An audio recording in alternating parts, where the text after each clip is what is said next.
भाइयों राम राम। सभी भाइयों को हाथ जोड़ के विनती है कि चैनल को सब्सक्राइब और लाइक करें ताकि आने वाला वीडियो नोटिफिकेशन आपके पास तुरंत पहुंच जाए। भक्ति क्या है? यह संत रविदास जी की आत्मा को उभारने वाली वाणी है जिसमें भक्ति का रहस्य भरा हुआ है। संत रविदास जी महाराज 15वीं शताब्दी ई के अंत में प्रकट हुए और 16वीं शताब्दी के मध्य तक जीवों को उभारते रहे, दया करते रहे। ज़्यादातर से बनारस में ही रहे। ये स्वामी रामानंद जी के शिष्य थे, कबीर साहिब के गुरु भाई थे। मीराबाई जी इनकी शिष्य थी। भक्ति किसे कहते हैं? हम विषय पर उनकी रूह को उभारने वाली वाणी है। प्रभु जी की मौज सब संतों में काम करती है। कहीं कहीं उसका स्वरूप लोगों का इन आँखों में भी नज़र आ जाता है। कभी अंतर की आँखें से तो कभी बिक्री की यतंत दशाएं। दया होने पर रविदास जी जूते गांठने का काम करते थे। जितना कमाते आधा ज़रूरतमंदों में बांट देते, आधे में अपना गुजारा करते। जब इसकी दया की शोहरत नामवरी बहुत बढ़ गई तो बड़ी संख्या में लोग इसके सत्संग में आने लगे। जो भी आता इसके गुणगान करता हुआ वापस जाता। उन दिनों राजा पीपा बनारस आता जाता रहता था। राजा ने सोचा कि सब आत्मा का अनुभव पाते हैं, क्योंकि क्यों न मैं भी कुछ लाभ उठाऊं लूं। बड़े लोग ऐसे लोगों को जो समाज में अच्छी स्थिति पा जाते हैं, उन्हें लोक लाज का बड़ा डर बन जाता है। फिर राजा पीपा को तो बनारस में मशहूर था। इतना वैभव उसका था कि लोग उसकी पूजा करते थे। बड़े लोग प्रिय भी था। नेक काम और नेक नाम दोनों ही थे। लोकलाज के डर से राजा ने एक युक्ति निकाली कि जब रात्रि होने लगे तब जाना चाहिए। एक दिन शाम को अंधेरे में उनकी झोपड़ी के दरवाजे पर पहुंच गया। रविदास जी तो दिलों की जानने वाले थे। राजा को मिले, बड़ा प्यार दिया। रविदास जी ने सोचा कि राजा ने बड़ी हिम्मत की है, इससे एक बार में ही निहाल कर देना चाहिए। उनके पास जूतों गांठने का सामान पड़ा था, साथ ही लकड़ी की बनी परात कटोती थी जिसमें वह पानी था जो रविदास जी जूता गांठने के समय काम में लेते थे। उनकी दया मेहर में उभरा आया और दोनों हाथों की अंजलि में भरकर वह पानी बतौर प्रसाद के चरणा अमृत स्वरूप दे दिया। राजा गया तो बड़ी श्रद्धा से था। रहता भी बड़ी सफाई से था। नित्य स्नान, ध्यान, पूजा अर्चना, दान दक्षिणा आदि के काम किया करता था। वैसी सफाई वाला आदमी दिन भर चमड़े में रहा हुआ पानी कैसे भी पी लेता। राजा के मन में भी ऐसी ही कुछ भाव आ गए।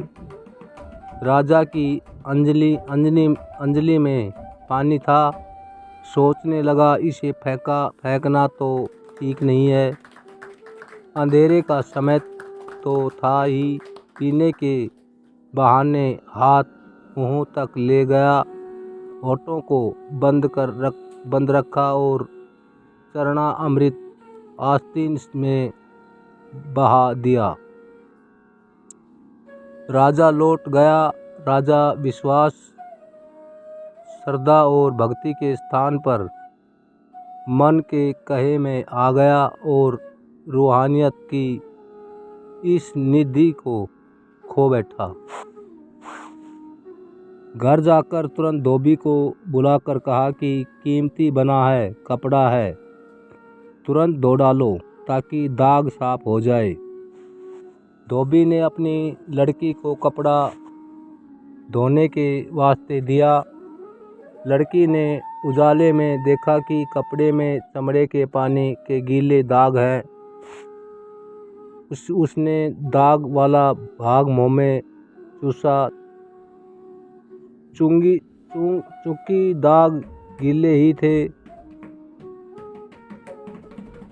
इस प्रकार से तुरंत साफ हो गए। अब सारा का सारा चरणामृत जो रविदास जी ने दिया था, धोबी की बेटी ने पी लिया था। इसी पानी में रविदास जी की आशीर्वाद रूपी तवज्जो थी, उनकी अखंड कृपा थी। लड़की निजाद की मस्ती में लीन हो गई, वह प्रभु में लीन हो गई। अब धोबी की लड़की की कीर्ति भी सारे बनारस में फैल गई। उसके आशीर्वाद हेतु भी लोग पहुँचने लगे। राजा ने भी उसकी नामवरी को सुना। राजा तो बड़ा श्रद्धालु था, फिर से उसकी श्रद्धा ने जोर मारा और वह धोबी के घर जा पहुंचा। धोबी की बेटी राजा को देखकर बड़े आदर भाव से खड़ी हो गई। राजा ने सोचा कि मेरे प्रति जो आदर भाव लड़की दिखा रही है, वह मेरे राजा होने का सम्मान है। राजा ने उससे कहा कि मैं आज राजा के बतौर यहाँ नहीं आया हूँ, मैं तो आपसे कुछ लेने आया हूँ। उस बच्ची ने कहा कि मैं भी आपको राजा समझकर खड़ी नहीं हुई हूँ, वरनु मुझे जो भी कुछ भी मिला है वह सब आपकी वजह से ही मिला है। राजा को बड़ा आश्चर्य हुआ कि ऐसा कैसे हो सकता है। बच्ची ने बताया कि आपके कपड़े में जो दाग थे, उन्हें चूसने के बाद ही मुझे यह सिद्धि मिली है। राजा फिर से रविदास जी के पास पहुंचा, उनके चरणों में फिर से प्रार्थना की। रविदास जी बोले कि पहले तो कर्म दया की बात थी, अब तो करने से कमाई करनी होगी। रविदास जी की गुरु भक्ति, गुरु के प्रेम का हाल सुना रहे हैं। दुनिया का उदाहरण है। हरा भरा पर्वत मोर को अपनी ओर खींचता है। मोर पहाड़ों से प्यार रखता है और मोर वहाँ जाकर मस्त हो जाता है।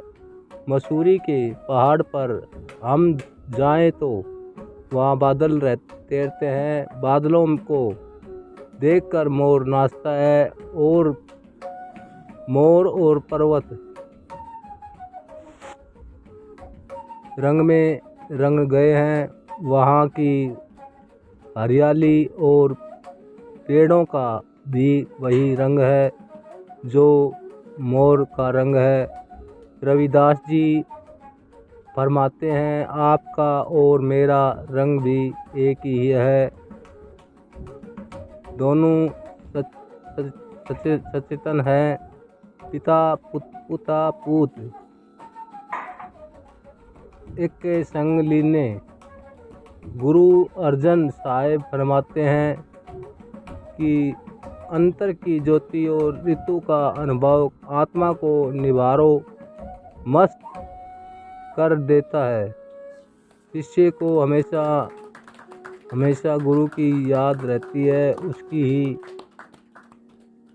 लगन रहती है।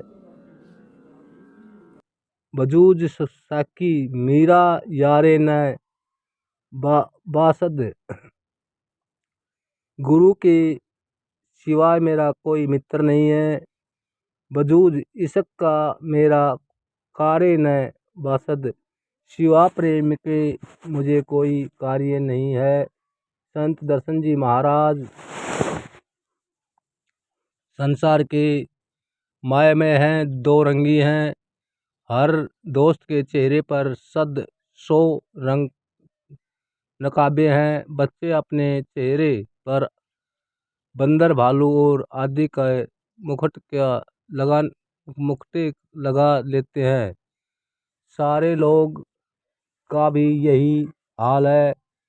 फिर एक दिल लाखों तमन्ना, परिवार, धन, मान, बढ़ाई, मित्र, दोस्त, समाज, सबकी ही सौ चिताएं सबको लगी हुई है। गुरु के पास पहुंचने पर एक फिक्स चिंता का प्रसाद मिलता है।